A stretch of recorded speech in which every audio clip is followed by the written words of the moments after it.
Hi friends, எல்லாரும் எப்படி இருக்கீங்க? இன்னைக்கு நம்ம தோட்டத்தில் வந்து கத்திரிக்காய் அறுவடை பண்ணுறோங்க. அறுவடை பண்ணி இன்னைக்கு சாம்பார் பண்ணலாம் அப்படின்ற பிளான். கத்திரிக்காயும் உருளைக்கிழங்கும் போட்டு நம்ம தோட்டத்தில் உருளைக்கிழங்கு கூட போட்டிருக்கோம். இங்கே பாருங்கள், இந்த குரோ பேக்கில் வச்சுருக்கோம். இது வந்து இன்னும் எப்படி ஒரு 2 மாதம் ஆகுங்க இதில் வந்து பொட்டேட்டோ எடுக்கிறதுக்கு. நம்மளுக்கு பெருசாக வராது, குட்டி குட்டியாக தான் வரும். இருந்தாலும் ஒரு கொஞ்சம் கிடைச்சாலும் சந்தோஷம் தானேங்க. நாங்கள் ஏற்கனவே ஒரு வாட்டி வந்து இது மாதிரி இது உருளைக்கிழங்கு தான், உருளைக்கிழங்கு போட்டு எடுத்தோம். ஒரு 1/4 கிலோ பக்கம் வந்தது. அதை ஃப்ரை பண்ணி சாப்பிட்டோம். அவ்வளோ ஒரு டேஸ்ட்டுங்க. நீங்களும் வீட்டில் ட்ரை பண்ணுங்க. இந்த கத்திரிக்காய் நம்ம எப்படி வச்சோம் பார்த்தீங்கன்னா, இங்கே பொன்மலை சந்தைன்னு இருக்குங்க திருச்சியில். அதில் நான் நாற்று வாங்கி தான் வச்சேன். நம்ம வந்து சமையலுக்கு வாங்கிட்டு வந்த கத்திரிக்காய் கூட முத்தி போனதை வந்து நீங்கள் விதை தூவி விட்டீங்கன்னா அது நாற்று கிடைக்கும் உங்களுக்கு. அதை நட்டு வைக்கலாம்.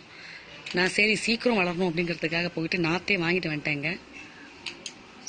இங்கே பாருங்கள், நல்ல ஃப்ரெஷ் கத்திரிக்காய்.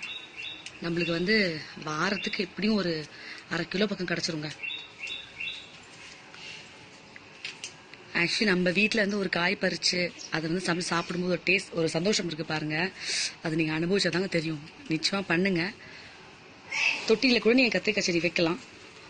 ஒரு தொட்டியில் 1 வைங்க. 4 கத்திரிக்காய் செடி வச்சா போதும். உங்களுக்கு ஒரு வாரத்துக்கு 1/2 கிலோ கண்டிப்பாக உங்களுக்கு கிடைக்குங்க. ஆக்சுவலி எனக்கு வந்து சின்ன பிள்ளைலேருந்தே தோட்டம் ரொம்ப ஆர்வங்க. எனக்கு தெரிஞ்சு 7-8 வயசுலேருந்து கூடங்க யார் வீட்டில் அழகாக செடி பார்த்தேன்னு, ஆன்ட்டி எனக்கு ஒரு கட்டிங்ஸ் தரீங்களா அப்படின்னு வாங்கிட்டு வந்து நான் வீட்டில் வச்சு வளர்த்திருக்கேன். எங்கள் அம்மா வீட்டில் பார்த்தீங்கன்னா அவ்வளோ செடிங்க.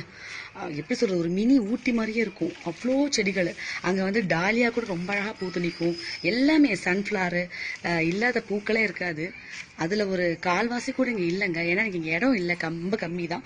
இருக்க இடத்துல நான் யூட்டிலைஸ் பண்ணி தோட்டம் வச்சுருக்கேன். அதுக்கப்புறம் பார்த்தீங்கன்னா ஒரு 10 இயர்ஸ் வந்து ஒரு மாடி வீட்டில் இருந்தோங்க. ஸோ அங்கே வந்து எனக்கு செடிகள்லாம் ஒன்றும் வைக்கிறதுக்கு ஃபெசிலிட்டி இல்லை. சும்மா துளசி, கற்பூரவல்லி, ஒரே ஒரு ரோஜா இப்படி மட்டும் வச்சுருந்தேன். அத்தனை நாள் வந்து ஆசை மனசில் ரொம்ப அடக்கி வச்சுருந்தேன்.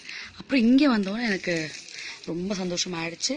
திரும்ப ஃபுல் எனர்ஜியோடு இறங்கிட்டேன் தோட்டத்துக்கு. அதாங்க.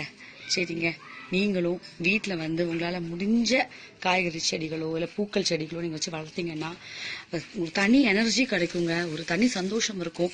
காலை எந்திரிச்ச உடனே ஓடி வந்து நம்ம தோட்டத்தை பார்த்துடணும். நம்ம இன்னைக்கு என்ன பூத்துருக்கு, இன்னைக்கு என்ன புதுசாக காய் வந்திருக்கு, என்ன பிஞ்சு விட்டுருக்கு அப்படின்னு உங்களுக்கு பார்க்க தோணும் கண்டிப்பாக. சரிங்க, த்ரிஷாந்த் வந்து பறிச்சுட்டாரு நினைக்கிறேன். ஆமாங்க, எல்லாம் பறிச்சு வச்சிட்டாரு. இங்கே பாருங்கள், நம்மளுக்கு எத்தனை கத்திரிக்காய் கிடச்சிருக்கு பாருங்கள்.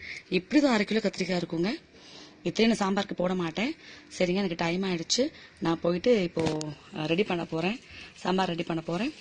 மீண்டும் அடுத்த வீடியோவில் சந்திப்போம். அது வரைக்கும் டாட்டா, பாய் பாய்.